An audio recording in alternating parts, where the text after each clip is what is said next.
What's up, everybody? Chris Flick here. Today we're going to be talking about building the brakes. Now, with our middle school and high school athletes, we've been getting some questions. With each and every one of our lifts, there's kind of three phases to each muscle action, we'll say, right? We have this concentric phase of the lift, and I have bro with a question mark here. This is the age-old question. How much can you lift bro? If you think about an exercise like the bench press, this is literally how much weight you can lift from your chest to this extended position and complete the rep on your own. The concentric part is that push coming up. The eccentric part, this is absorbing the weight, right? This is what they used to call back in the days the negatives, all right? Where you slowly lower the weight. Again, bench press, right? Slowly lower the weight. Then when you touch your chest, you drive it up, and then that switches from eccentric to concentric. Now this last part here is the isometric, right? These isometric exercises have been around, I'm gonna go with hundreds of years, right? You could look back in the 20s and the 30s. People were doing isometric work, and that is basically a static positioning that you're gonna hold. So if you were to lower the bench press, if you hold the bottom for a 2 count, that's your isometric, 1, 2, and then you would press. So it's holding a weight, it's on the chin-up bar, holding your chin up above the bar, squeezing and holding. The muscle, the joint here doesn't change in movement at all. The degree of this elbow here is not changing. It's staying static. It's an isometric hold. Once you start extending your arms, say on the chin up, that's where it kicks into the eccentric part, right? So remember, the concentric is the up, the hard part. The eccentric is the lowering part. The isometric is that bottom position, that pause between concentric and eccentric, all right? So why are we training all of this? The concentric part is how fast, no, sorry, not how fast, how much weight you could lift, right?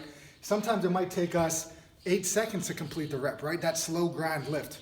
Fine, you got the rep here, but is that gonna help us in sports? Not sure. We'll get into that. The eccentric part is absorbing, right? So the absorption part of it, let's say you're doing a jump, right? Can you land in good form? Think about some young kids, right? You see them jump off a bleacher. Are they landing with wobbly knees, or are they landing? Are they able to stop their body from getting all wriggly, get super tense, get stiff, and be ready to move in any kind of direction?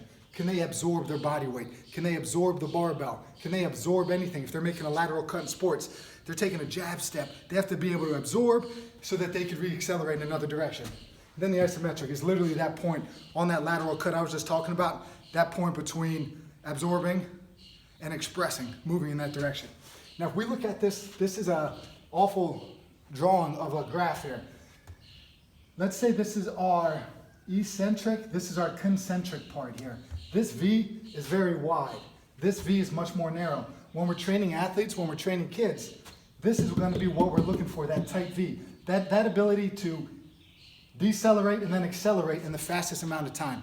Now, the conversation that we have with kids is basically, if me and you have equal speed, we could run in a straight line for 20 yards, say, at the same exact speed. But if I could absorb, if I could decelerate and then accelerate in the opposite direction faster than you, I'm going to beat you. It all takes place in this point here, that point of decel to acceleration. Decelerate, accelerate. That's what happens in every sport. It's the difference between whether or not you get to that loose ball or not, all right? It's that difference, say, in basketball, if you're going up for a rebound. Can you, 1, decelerate, and then accelerate in the opposite direction faster than that guy next to you or that girl next to you, right? And then again, we have this static positioning, right? The isometric. Think about that track athlete in the box, right?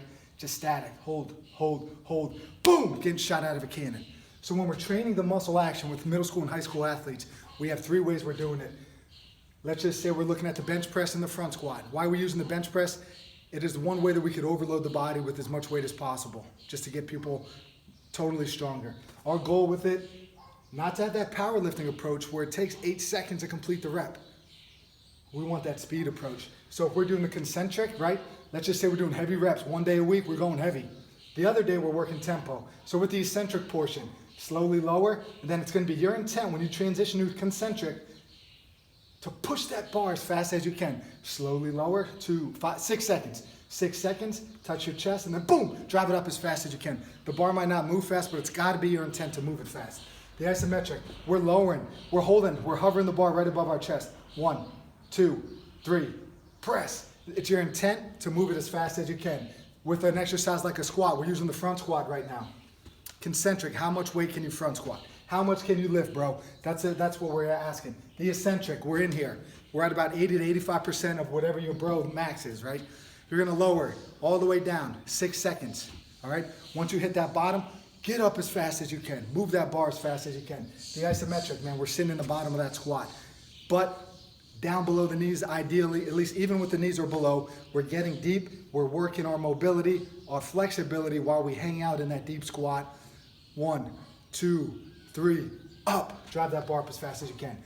Triphasic training, guys. Cal Dietz has been doing it. I put this into play maybe 6 years ago. If you know Stephen Rose, who's been here when he was in high school, he just finished college. We hammered this. You know, you just keep going, man. Twice a week, you do some tempo one day, and then you do heavy lifts the other day. You alternate with that. Eventually, 4 to 6 weeks in, you start changing stuff up. But this is a great start. It's a great beginning. Build the brakes. Injuries happen when we have to decelerate and accelerate, when we have to make our bodies come to a stop. You watch an NFL game, you see a guy going to make a cut, knees get wobbly, he goes down, right? We can't avoid injuries, but what we can do is train ourselves in a way to try to prevent injuries to the best of our ability, right? That's all we could do here as coaches. That's all we could do as athletes, all right? Triphasic training, guys. Cal Dietz is the guy.